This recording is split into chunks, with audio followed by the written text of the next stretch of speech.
Life after the military can feel pretty empty. Without the structure and camaraderie that we once knew, you might start feeling all alone. You might try to fill that emptiness with something that seems like it'll fill that hole, but you may eventually think that nothing will ever be able to fill the void. Cory Brown, our guest today, hit that point after the Army. During his corporate career, he did all the things that he was supposed to do, but none of it was as fulfilling as he knew it could be. So he set off to build something of his own. He started a show, Eat Your Feelings is the name of the show, which became a show where cooking and conversation came together in one kind of unique place. This episode, we're going to get into how we can find a way to fill that void, even if it means starting with something as simple as cooking a meal.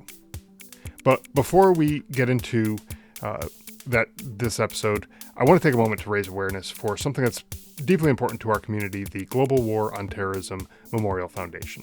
This organization is working to build a permanent national memorial in Washington, D.C. to honor the service members, families, and civilians who were impacted by the global war on terrorism. This memorial will be a tribute to those who served and also a way to ensure that their sacrifices are recognized and remembered for generations to come. If you'd like to learn more or find out how you can support their mission, visit gwatmemorialfoundation.org. Now let's get into today's episode.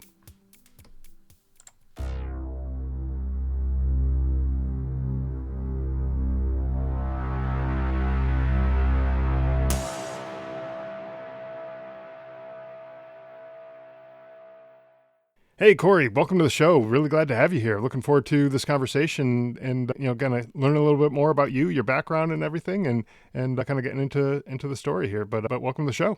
Scott, thanks so much. I'm pumped, man. Let's roll. Yeah, absolutely. So you served in the Army. Tell us a little bit about your transition, kind of your time in the military, kind of transitioning out of the military and, kind of how that led to where you're at today. Yeah. So it's been about 10 years since I was in, and I think nothing in my career was traditional. Still probably not. But, joined up. I was in the Guard. I did some active duty time as well, after 9/11. Mm-hmm. Went to deployed to Iraq in 07-08. Spent some more time in the Guard. Moved from Alabama Guard to the Maryland Guard, where I kind of finished things up. We had a nice little NATO exercise in Germany. And then it's like, that's pretty good swan song, I think. And so I say we, like there's two of me here. Out in 2015, the Army was basically at the point, I was a little slimmer than I am now, but I had definitely, it was definitely time to make a different choice in careers. And so the Army was very kind in helping me decide that was indeed time. I asked you to be successful elsewhere is kind of the... Yeah, you want to grow your beard out, no haircuts for a while, we're down for that. So yeah. 2015, I came back home and I finished up a master's degree that I had been working on before a while. Graduated from that master's program also around the same time. And then I was working for a small little shop in Montgomery, Alabama, and we had decided at that point, I had moved up to DC, and I opened up an office for our little shop in DC, and it was like a general consulting firm for political campaigns and things like that, and we were getting into polling and research and things of that nature, and so I opened up that DC office. A couple years later, I got a job at a larger corporate polling firm. And then I did that for about 7 years, and hell, now we're in this is November, so I've been away from that corporate job since September of last year. Okay. Trying to figure out, like what I'm going to do, and maybe open up my own shop, which we did in January. A business partner of mine and I decided to do our own thing. We took all the gripes and things that we'd had for the previous jobs that we'd had and said we could do it better. Boy, did we pick a time. Like we were like, let's get into government consulting. And then Elon was like, no, don't think so. We're going to doge that out. Right. But yeah, it's been a weird year, but I've been excited because we started that business. And then I also started my show, Eat Your Feelings, which has been a passion project of mine. And it's just been, It's been a year of ups and downs, but I'm very excited that it's not too. I have learned that it's never too late. Sure. Even at the ripe old age of 47, there's still like new territories to conquer, and I'm excited to try to do that. Yeah, you could definitely teach an old dog new tricks, and you can always reinvent yourself and find that new thing, pretty much at any stage along the way. And I've done that myself several times throughout my career. Is just kind of reinvent things and say, hey, this just isn't serving me anymore. It's not working for me, and it's not fulfilling, and I want to try something new. So I go try something new, and I've talked to many people on this show who have had similar kind of things where maybe the corporate grind was just killing them, taking their soul basically, and they wanted to go try something on their own, and they did, and they loved it, and they're just having the time of their lives doing this kind of stuff. So kind of like you said, you had a few gripes with the job that you had, and now that you're kind of the boss, you can kind of do things the way you want, and none of those gripes really have to be an issue anymore, going forward, right? If anybody's going to cause me stress, it's going to be me. Right.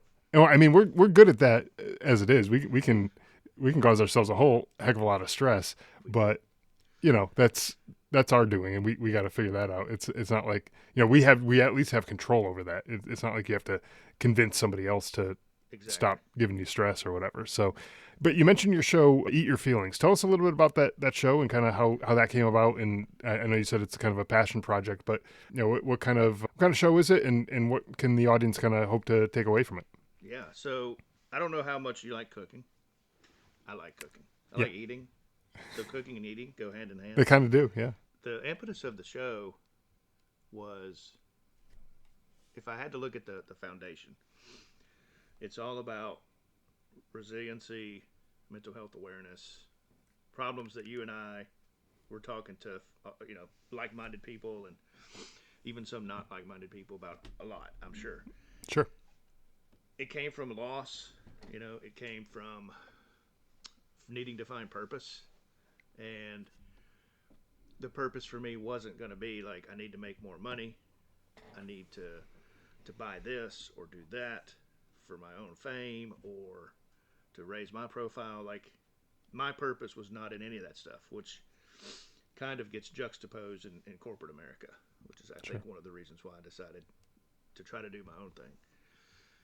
But it came from this place where there needs to be more talking. There needs to be more authenticity. There needs to be more comfort with people being able to share their feelings and being able to talk to people and being able to be seen and be heard. Mm-hmm. And I knew that I couldn't go a couple different directions with it. I couldn't go down like this woke avenue where it was like, I just want to identify like victim mentalities, and I wasn't interested in that. Sure. And I knew I couldn't go down this road of like just making it this boring clinical, like it was a VA presentation, and I'm wanting people to come engage with it. Yeah. So the cooking and the acting like a jackass, like that kind of became the sugar coating to the pill of the mental health awareness. And my co-host and I knew that was kind of the vehicle for us to be able to deliver that kind of real talk, authenticity. Like, we can pull you in with some of the recipes and some of the silliness, but we're also going to, like, 1 second we'll have you laugh, and the other second maybe you'll shed a tear, because like that's what life is. Like, I'm sure you, Scott, went through many times where to get through difficult situations, you pulled out the old graveyard humor with your buddies, and some of those like unit cookouts, and a lot of times food is what kind of like made things easier for us, right? Mm-hmm. So I wanted to take that, turn it into something tangible that people could engage with, and the YouTube aspect of it was like, I wasn't going to the Food Network or A&E and trying to pitch this, because I have no idea how that works, but I can make a YouTube video. And so, using all the experience I have in this little team that I created, that's kind of we hope that gives us a leg up. Like, we've got marketing, communications, agency experience. Mm-hmm. Can we take all of those lessons learned and like build a brand and a YouTube channel not from the standpoint of like being a 20-something-year-old YouTube creator, but like apply all these lessons learned. And that's, I mean, we're 9, maybe 10 weeks now from kind of starting up. And I feel like we've got good traction, and we're feeling really good. Yeah, and as you're talking, I'm starting to think about food and kind of how it relates to kind of everything you were just talking about there. And a couple memories came to mind as you're talking, and some of them are really impactful memories that I have, and they all took place over a meal with somebody. And it didn't have to be a great meal. It could have even been a meal that you had in the Army that it wasn't, let's just face it, wasn't the best food, all the time. Mac, that's right. Yeah, well, yeah. I mean, sometimes you're out in the field and you get lucky, and or maybe it's a holiday or something like that, and you might get lucky, but sometimes it wasn't even necessarily because it was a great meal. It was the company that you had. It was sure, food was a part of it that kind of brought everyone together, and ideally when you have control over it, you'd like it to be a good meal, right? But some of those great memories were because of sitting down at the table together and having either some laughs or some tears or whatever it was, and that brings people together in a way. And I think while cooking from your perspective, it's probably a creative thing too. You get to express yourself a little bit, try different flavors and try different types of cooking and things like that. But particularly for the veterans who maybe aren't getting together with people as often, if there's, I don't know, potluck dinner at a VFW or something like that, like bring some food and go meet with people and like-minded people maybe, and kind of get together with those folks, right? Yeah, I mean, my co-host said I love this, but he says everybody's got to eat and everybody's got to go through shit. Yeah. And we took that literally, right? And then like put it at the intersection.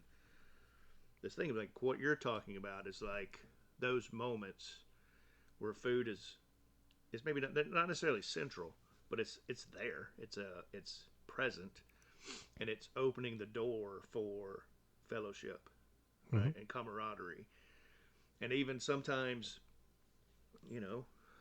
difficult conversations that need to be had that are easier to have when there's food involved, when there's cooking involved. And Yeah. for us, the cooking aspect is actually, for me especially, it's very therapeutic, right? I can get in, and not every time. Now, sometimes I can get stressed AF when it comes to cooking.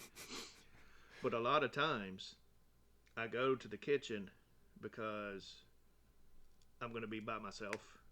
And I know that the outcome is something I'm going to share with my family or share with, somebody else. And I'm proud of that. I want that. I want them to enjoy that. But, like, that moment that's happening where I'm cooking that food is mine.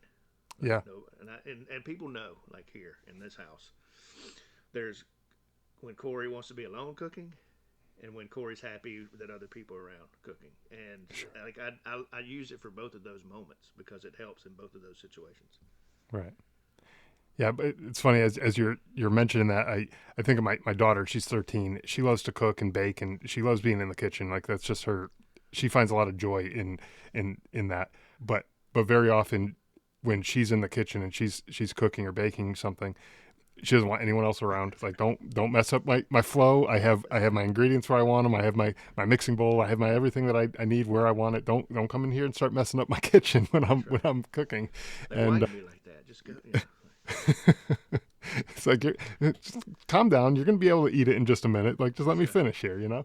And Good but you're right. It's a way to, like, a lot of times people will use art or other things where you can just get really engrossed in it and really involved in whatever it is that you're doing, and you kind of turn off all the noise, all that stuff that's going on in your head, or things that you're worried about at work tomorrow, or the things that you got going on. You can just kind of be present in the moment. You're this is what you're Focus it. working on, right? Yeah. Focus it, and that can be, that what the hyper vigilance, right? Yeah. Like sometimes you just need somewhere to put all that, Sure. like in a place where you feel safe. and you feel like you're in control, right? And you just can focus all of that negative energy, all of that weird energy into something. Mm-hmm. And I'm a big believer in, there's no one size fits all thing, right? Like you can't have this overarching view on therapy because Sure. people are different people. And if you like to go surfing and that helps you, if you like to do horseback riding, if you like your service dog, if you like whatever it is, like find it, and once you find it, you'll know, because it gives you that release, it gives you that place to dial in Mm-hmm. that can help so much when like you're out driving and you go under an overpass, or you see stuff on the side of the road, or you're lit fireworks, like all the different things that people talk about. Yeah. For me, the kitchen is really a place where I can really, that and the garden, I can just let myself deal, with things, and it's been Yeah. very helpful for me. Yeah. And again, like you said, there is no one size fits all solution to any of this. So someone might be out there and be like, I don't like cooking. This is not for me. Well, it doesn't have to be for you. You don't have to be a great chef or baker or anything like that. Like you said, garden too. There's something else there. It could be working on a car. If you're more mechanically inclined, you go work on your car, or go, whatever.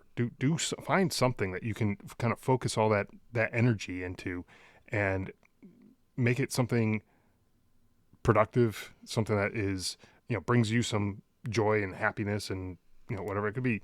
Hitting a bucket of golf balls at the driving range or something, whatever it is. Like you need to just be focused on whatever that activity is in that moment, and not be worried about all the other crap that's going on in the world, and in your world and other people's worlds, and things like that. Just be present in that moment. And I think that's kind of the gist of that. But in this case, in your case, what you're talking about, cooking and preparing food in general is something that you do, that you found has worked for you, and you get to share that now, through the show. You can share that with other folks, and like you said, have some laughs, have some tears maybe. Right.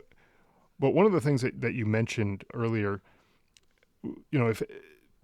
if everyone came together and like sat down for a meal, and they're talking and working through stuff, if there was no food involved, they'd really have no reason to come to that table and sit down and have conversations and whatnot. And they would be probably a little more awkward of a conversation, because there might be some of those awkward silences, right? Which, when you're eating, that's cool, because you can just Yeah. put a bite of food in your mouth, and it kind of takes care of that awkwardness a little bit, because you have something to do there. And so, if someone else could be talking, you can eat, and then, switch roles and vice versa. And that way, it makes it a little bit easier to have some of these conversations, and to listen to other folks, and to be able to express yourself, and say the things that you want to say. Just having that opportunity to come together over a meal, and or even in the kitchen. Maybe you're the type of person who wants the help in the kitchen, and you want to be together with someone, but while you're doing that, you can have a conversation too, and you get to do those kind of things together. Even creating memories, like I mentioned earlier. You can be, it doesn't have to be every single meal is going to be creating memories, but you never know. As you do these things, some of them may stick out with you for the long term. Yeah, we want to feel like it's like two dudes in the kitchen just hanging out. Sure. And Sam, my co-host, is not a veteran. He was not in the service, and I like that, because our audience is not just veterans. Well, I care about veterans, and I want to address those issues that veterans have. I also know that there's a lot of other communities that have those issues. Right? Yeah. PTS is not just ours. We don't own it. Sure. And so him being a civilian, it helps. I think it helps me realize, like, hey, there's other communities that we're talking to here. There's other audiences that are impacted by these things. And again, we go right back to that everybody has to go through stuff kind of mentality. And what we wanted to do is, just like you're saying, Scott, is like have this moment where it feels real. Mm-hmm.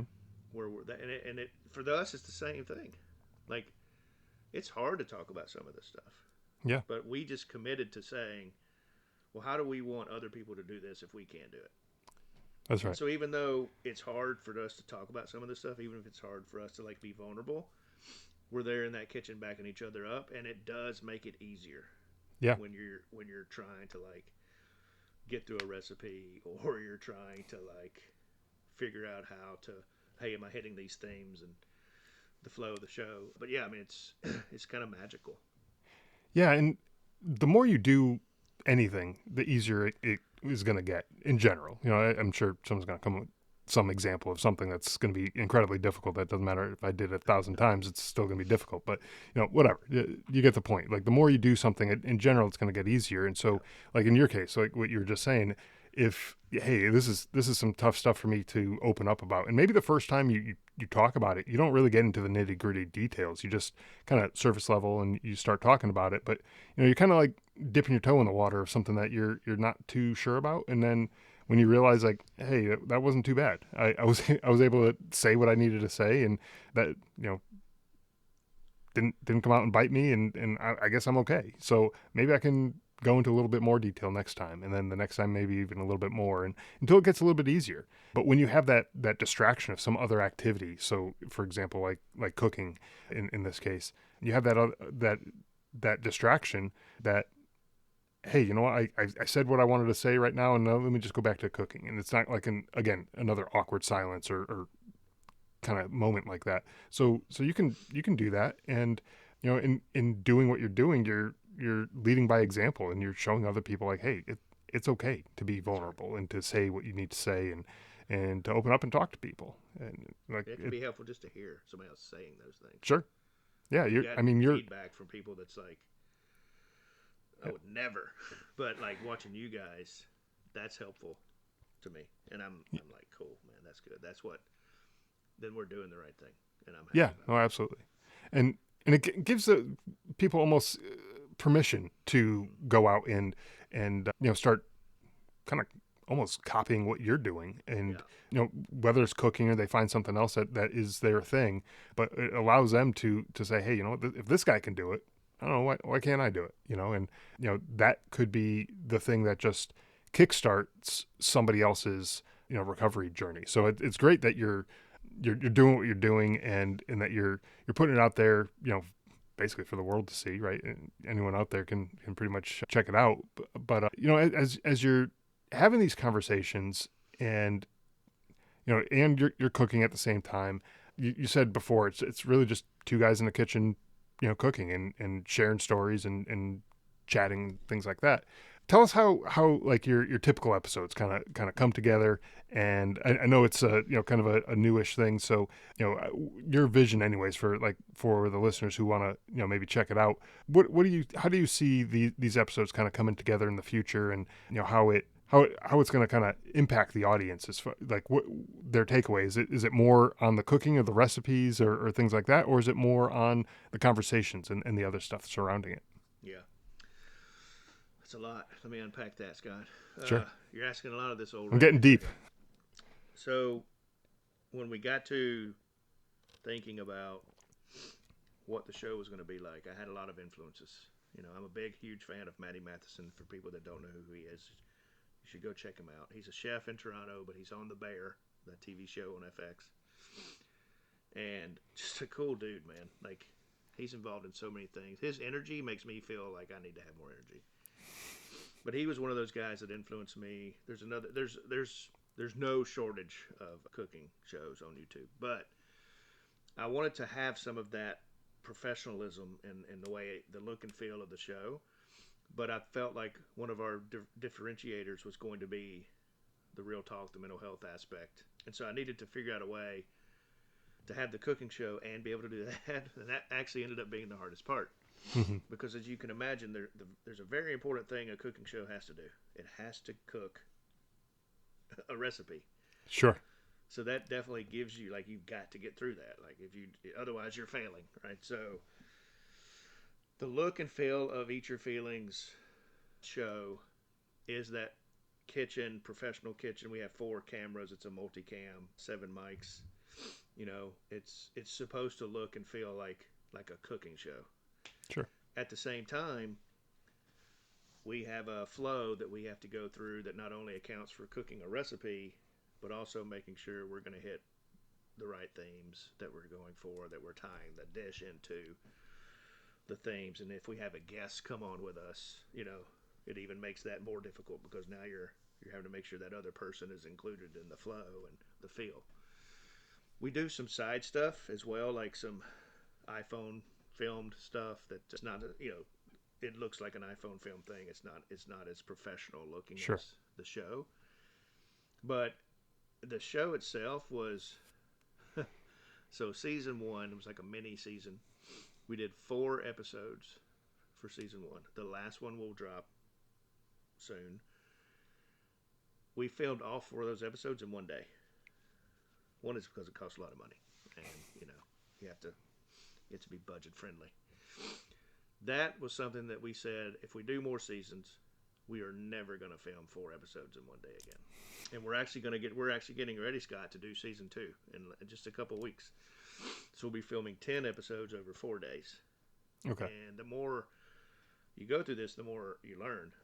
There's so many things I didn't know about, like what that was going to be like. I had been on shoots for like commercials, and working with agencies on like 30-second, 90-second commercial. But one, I'd never been in front of the camera, and 2, I've never been this long form thing was very new to me. So a lot of it was just like, we're going to screw around and screw up and like, let's see what happens. Sure. And, you film maybe for like an hour just to get down. Like that gives you enough content to then edit it down to 15 minutes or so. So we started learning all those things, and really like none of the dialogue is scripted or anything, but things are scripted out enough to give us the guardrails we need to get through a recipe. And they're scripted out enough for us to like know when certain things need to happen, or at least when to integrate certain parts of a story into the show or whatnot. But yeah, I mean, I feel like I'm still learning. I'm going to probably learn a whole lot. I'm the kind of guy who I'm always learning. Like, I'll go to my grave learning like how deep actually 6 foot actually is. Like that's Right. That's how I feel. That's how I approach life. Yeah, and part of what you're just saying is, I think, important no matter what you're doing, is to keep trying things. And yeah, of course, you're going to try something and you're going to mess up. You're going to fail at one point or another at whatever it was you're trying to do. But that's part of the learning process, and that's fine. And if you're not trying to push yourself and try new things and everything, you're just going to get the same thing that you've always gotten. And so, it makes sense that, like, hey, you're starting something new. Yeah, of course it's not going to go 100% smoothly right out the gate. You're going to have a couple stumbling blocks. I mean, when I started this show, I didn't have a clue how to do a podcast. I didn't know all the technology that goes into it. I didn't know any of the cameras and the lighting and the microphones and all the things that you need. And I was like, you know what, screw it. I'm not going to get any better sitting here twiddling my thumbs thinking about it. I might as well just start doing it. And then when something doesn't work, I'll understand, hey, well, that didn't work. Don't do that again, dummy, and move on. And so, like, that, I think, is, it's not just about cooking. It's just not about a YouTube show, not about a podcast. That's about pretty much anything that you're trying to accomplish. Is like, the best time to start was yesterday, and the next best time to start is right now. And so, like, just get started. Is it going to go 100% smoothly? Nope. Guaranteed it's not. Is it okay? Yeah, of course. So much balance you have to strike, right? Like, I think as I'm here at this age, there's so many things that I've just made up my mind to do that I wish I would have thought about earlier, or I knew earlier. Be fearless, be shameless, but find the balance in those things. Yeah. Like you're saying, we're going through the process right now of trying to pick up sponsors, trying to pick up guests. And one thing I tell Sam, who's a good bit younger than me, is like, listen, I know what the answer is going to be if I don't write so-and-so an email asking them something. I know what that's going to be like. It's going to mean that we don't get anything, right? I've had many more people not write me back, but it's the ones that do write back that make that fearlessness and that drive on attitude like so important. And something that I like, if I'm telling somebody things who I'm scared of this, or I'm, like, what if it doesn't work out, or what if they tell me no, or like, well, I mean, like, they won't tell you yes either if you don't ask them, Right. if you don't take that leap and do this thing, like, I have no business creating a YouTube show, right? And even if it fails, like, why prevent myself when I have the capabilities to do it from doing it? You never Right. know. Like, but if you don't do something, if you let your fear keep you from doing something, then you know how that's going to turn out. Yeah. And so for me, 100% it's just been guaranteed. about like just Yeah. I'm gonna email everybody I want to. I'm gonna take all these actions that I want to, because that's what I feel like I need to do. The thing will not fail because I didn't act. That will not be the reason that it Yeah. doesn't work out. And that's been, I'd say something over just the last couple of years, that just realizing that and owning that, and then just being stubborn enough to not let any of those past feelings hold me back. I feel like that's part of the reason why there's, I feel like the momentum's good. We are getting some cool guests coming on. Like there's things that are happening Yeah. that I think is directly correlated with the action taken. And I wouldn't have, I didn't, 10 years ago, I would not have done that. Sure. 5 years ago, I might not have done that. Yeah. And again, that's all part of life. It's part of learning and part of growing as a person. And, for you, maybe it took doing the show to get that lesson, kind of drilled into you. But, Yeah. for other folks, I don't care what it is that you're trying to do. If you don't do some sort of action or ask or, something along those lines, the answer is going to be no. It's Yeah. just not going to happen 100% every single time. You'll never get what you're looking for if you don't do something for it. It's not just going to fall in your lap. You're not, for you, you're not going to just have that, that perfect guest that you've had on the in the back of your mind. Like, I'd love to have this person come on the show, be a guest. This would be a perfect fit. It would be wonderful. They're not going to just call you up one day and be like, "Hey, by the way, I saw your thing, and I want to be a guest." Yeah. They might, at some point in time, but you can't count on it to happen. For it, it'll never happen. That's Yeah, like, exactly, it's just go get it. Like, exactly. if you want to go get it. I've had some folks on this show that I reach out to, really not expecting any kind of response back. I was just like, "Hey, if it happens, great. If it doesn't, yeah, all right. Well, I gave it a shot, Mm-hmm. And sometimes it's taken some time. It wasn't like I got an answer and then, the next day we're recording an interview. Sometimes it's taken a few months or so just to work out schedules and all the stuff that you need to do. But, eventually it happens. And it's, again, not every single time, but it wouldn't have happened if I didn't reach out. So I guess, take the initiative and do the things that you need to do. It doesn't matter what it is. It doesn't have to be a YouTube show or a podcast or any of that kind of stuff. It could be your business, whatever it happens to be, your job. It could be stuff in relationships. It could be stuff in, even taking charge of your own mental health. If it's like, hey, I really need to go talk to someone about this. I know I do, but I'm just not. Well, then you can't expect anything to get better if you're just going to sit around doing the same thing that you've always done. That's Maybe right. you do got to go pick up that phone and make a phone call and make an appointment with someone. But, no, they're not going to call you and make the appointment for you. You're going to have to do that for yourself. The promise is not like it's going to be easier. It's not.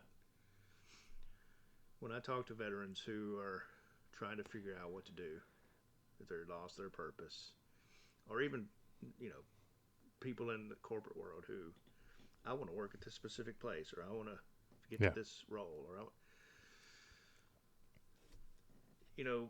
the magic pill is not that it's going to be easy.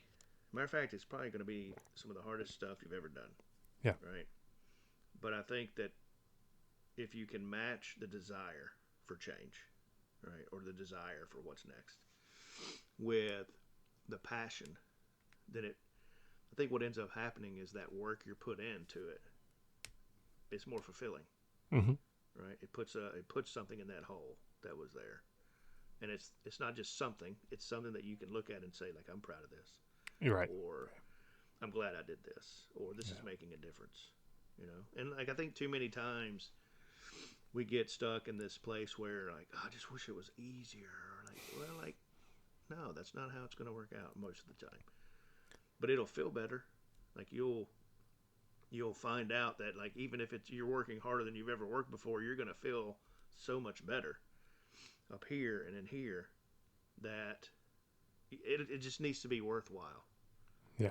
Right? It needs to be something that's worthwhile. Because like if you're grinding and you're pushing and you're doing it for all the wrong reasons, or if you're doing it for like reasons that just don't really fulfill you in here, yeah, it's gonna suck. It's gonna suck. So you got to match all that stuff up together.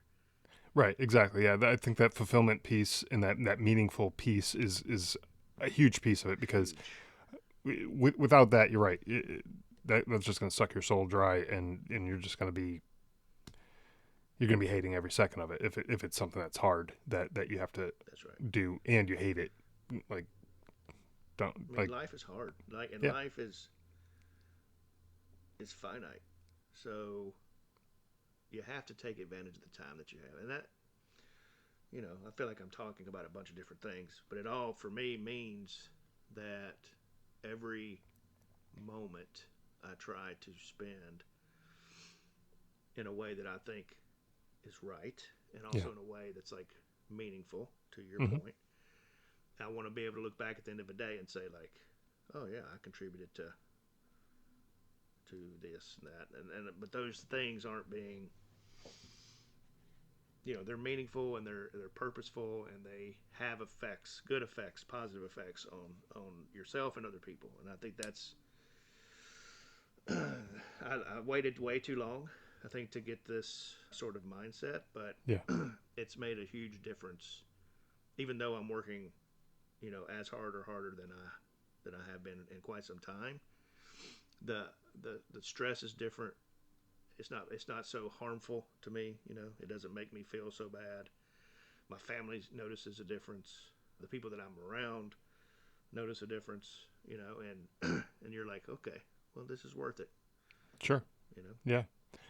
Yeah. And a lot of times, to kind of push yourself in that right direction, you kind of need that external motivation sometimes. Like, hey, I want to be better for fill in the blank, whoever that person is, my kids, my wife, my, whoever. I want to be better for that. And so what is it I need to do? Maybe I need to get my ass off of the couch and get some sunshine on my face, or go talk to somebody, or just find that thing to get that spark back inside of you. But sometimes you do need that kind of external motivation. But at the end of the day, it comes back to you, and you have to want it. And for whatever your reason is, I guess at the end of the day, it doesn't matter.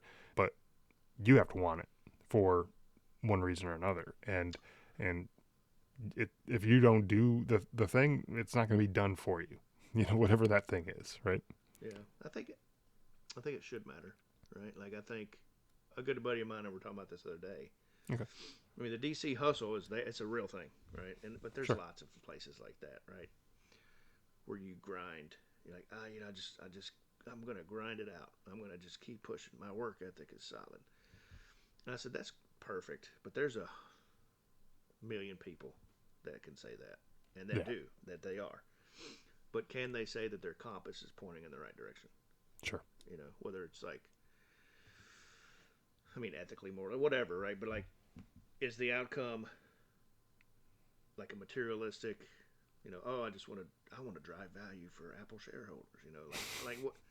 Where's the like common, like do more for your common man kind of thing? I think that is a huge piece of what will make somebody feel whole. Yeah. Especially if they're hurting and they're struggling, right? So it's not just the effort and the grind. I'm willing to grind, sun up to sundown. But if you're doing all that grinding effort, is your compass pointing in a good direction? Yeah, no, you're right. Absolutely. It does need to be pointing in a good direction, and one that makes you feel full on the inside. And I don't mean from a food perspective, but, filling your soul with, something good that you can look back on and say, this is a good thing that I'm doing. This is not just, hey, I'm out there just grinding because I want to make $1 million or whatever. You're out there grinding for a purpose. And I think when I was saying, it doesn't matter what that is, I think to that point, what I meant was everyone's purpose is going to be different, and where that compass is pointing is going to be different for you than it is for me, and for the next guy, and so where it is, it's important to that individual, but ultimately, I'm not going to tell you where your compass needs to be pointed, because that's up for you to decide. It should be pointed in a good direction for sure. Not doing evil and being being a bad person, but yeah, we there's enough of that in the world. We don't need any more of that. So for folks who are out there listening to this, and they like food, they like cooking, they like kind of the gist of what we've been talking about here. I'm sure there's some folks out there who want to get involved with the show, either as a listener, maybe even say, hey, throw their hat in the ring, and could I be a guest? And maybe that will land in your plate, or land in your lap.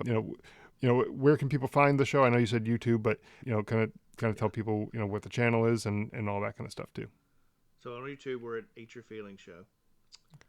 On Instagram and TikTok, we're at Eat Your Feelings Show. We tried to keep it simple, right? That is simple. There was already so many letters involved. We're like, okay, we better not change it up. Right. Platform to platform. Even the website, eatyourfeelingshow.com.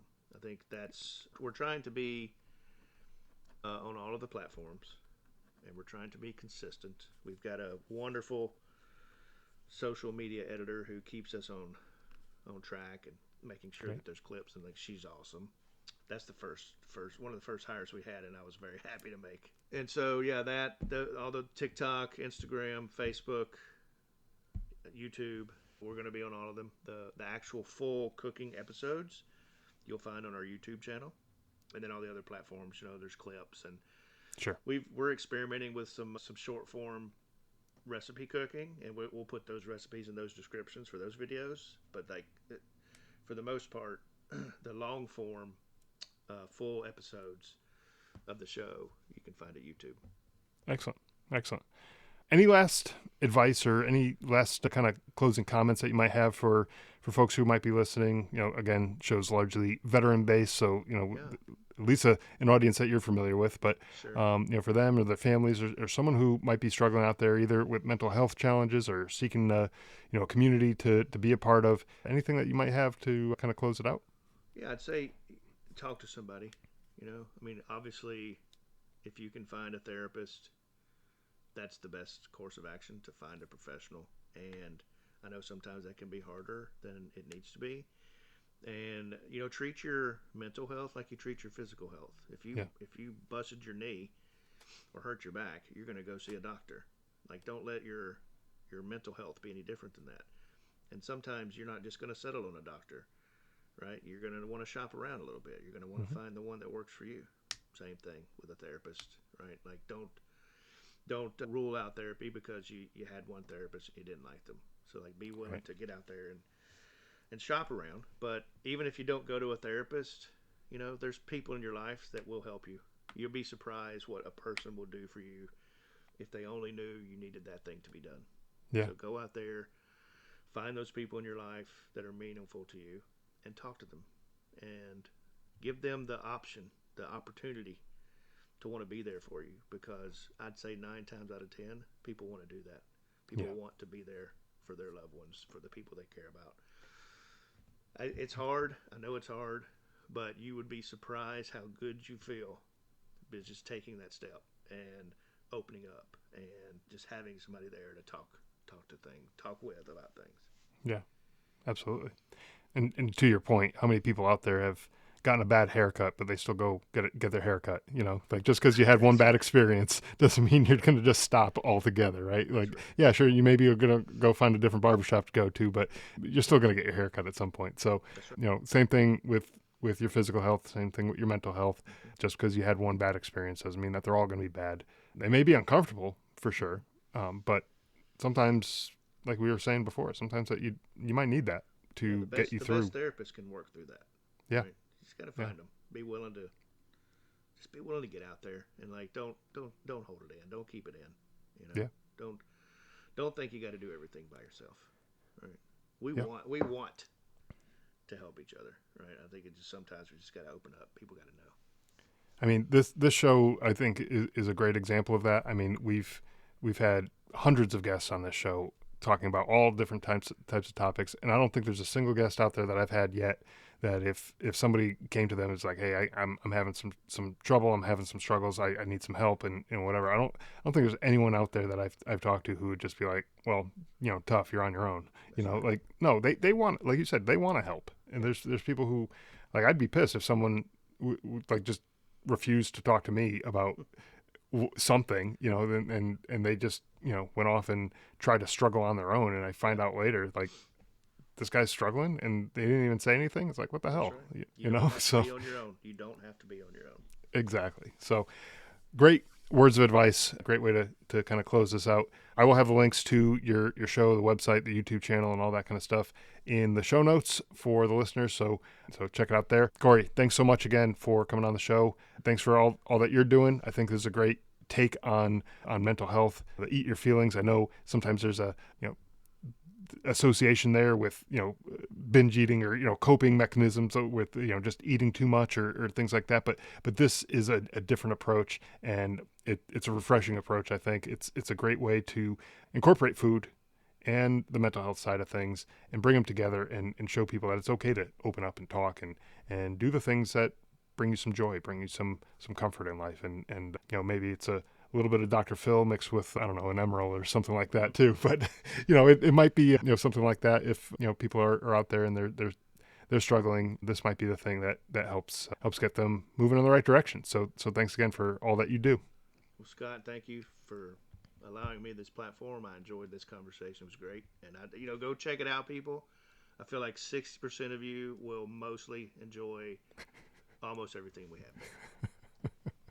Well, hopefully it's a much bigger percentage than that, but we'll get some people sent over your way, and definitely go check it out, subscribe, and all that kind of stuff. I know I'm going to, and I think it's definitely a great platform. So thanks again, Cory, and looking forward to some of those recipes. Appreciate you, Scott. Thanks.